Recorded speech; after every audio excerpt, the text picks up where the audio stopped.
Hello and welcome to what's in this week's Oban Times, or as we like to call it, Witwat, with me, Jodie Hagan. Me, Kathy Griffiths. And me, Owen Wild.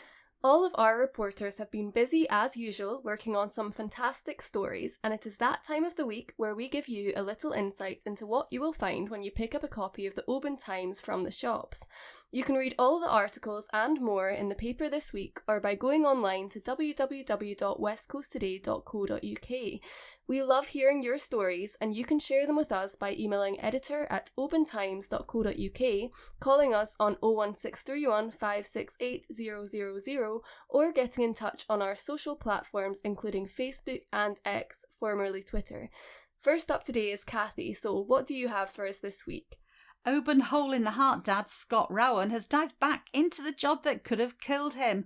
The 33-year-old was in his element on Saturday, once again diving for razor clams. Scott was in the OT earlier this year when crowdfunders raised more than £20,000 in just over 41 hours to pay for private surgery that NHS Scotland said it couldn't afford to carry out. Scott's remarkably speedy recovery impressed his consultant in England so much that his 6-month post-op checkup was brought forward by almost half the time, and he got the good news he wanted to hear. With the all clear and the surgeon happy that the hole has completely closed, Scott was overjoyed to be back at work at the weekend doing the job he loves best, but one that could have robbed him of his life before his devastating condition was diagnosed. We also bring you cracking photos from the Lorn Show, Bunessan Show and Tiree Show, all 3 great days out celebrating the best of agriculture and produce from our area. If you actually missed out on being there in person, you can still catch up with the news and all the photos in our articles in the OT and online at www.westcoasttoday.co.uk. And a charity giving grieving families respite after the loss of a child has issued an urgent and heartfelt appeal to help open its second much-needed retreat. Anam Cara Fasca opened its first caravan, Poppy's Place, at Tiree, but there has been such high demand by families in need that the charity needs to open the doors to a second space. There are only 2 available dates left for the rest of 2025 in the calendar for Poppy's Place, and it's just £7,343 short of what is needed to buy that second caravan.